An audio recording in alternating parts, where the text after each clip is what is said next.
حضور کی تعظیم کرنا، حضور کی شان بیان کرنا اور درجات کی بلندی کی دعا کرنا، یہ ہے درود پاک پڑھنے کا مقصد۔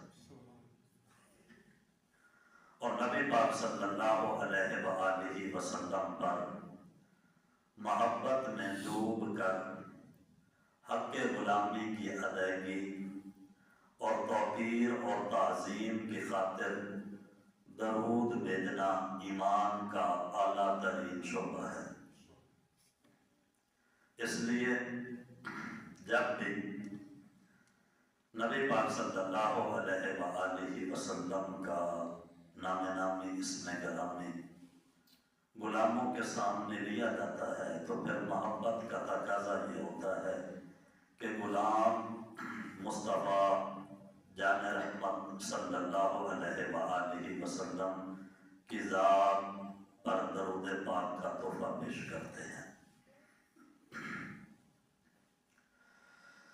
رجب المرجب کا عظمت اور برکت والا مہینہ ہے۔ اس میں بڑے بڑے اکابرین کا تذکرہ ہے، ان کی ولادت بھی ہے، ان کا وصال بھی ہے۔ آج میں نے دو عظیم ہستیوں کا ذکر کرنا ہے، ایک صحابی رسول حضرت سیدنا امیر معاویہ رضی اللہ تعالی عنہ، اور دوسرے اہل بیت کے پاک فرزند حضرت امام جعفر الصادق رضی اللہ تعالی عنہ۔ نبی پاک صلی اللہ علیہ وآلہ وسلم کے اصحاب چمکتے ہوئے ستاروں کی طرح ہیں، اور خود میرے حبیب صلی اللہ علیہ وآلہ وسلم نے ارشاد فرمایا کہ میرے اصحاب ستاروں کی طرح ہیں، تم جس کے طریقے بھی چلو گے اللہ تمہیں اسی طریقے پر ہدایت عطا فرمائے گا۔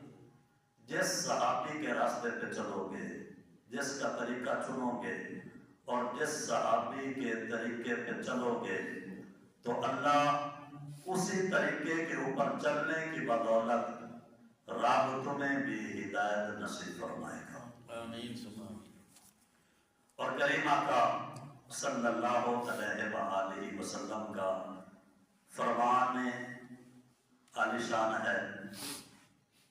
امام الانبیاء نبی پاک صلی اللہ علیہ وآلہ وسلم نے ارشاد فرمایا کہ اللہ تبارک و تعالیٰ نے میرے اصحاب کو میرے لیے چن لیا، میرے اصحاب کو میرے لیے چنا، میری اولاد کو چنا، میرے سسرال کو میرے لیے چنا، اور فرمایا کہ کوئی بھی میرے صحاب کے بارے میں برا بھلا کہے گا اس پر اللہ کی بھی لعنت ہے، فرشتوں کی بھی لعنت ہے، اور پورے ایمان والوں کی لعنت ہے اس کے اوپر۔ اور فرمایا کہ ایسے بدبخت کے اللہ نہ تو فرض قبول فرماتا ہے اور نہ ہی اس بدبخت کے نفل قبول ہوتے ہیں۔ اس لیے سب سے بڑی عظمت اور فضیلت والی بات حضرت سیدنا امیر معاویہ رضی اللہ تعالی عنہ کے لیے یہ ہے کہ وہ صحابی رسول ہیں، کاتب وحی ہیں۔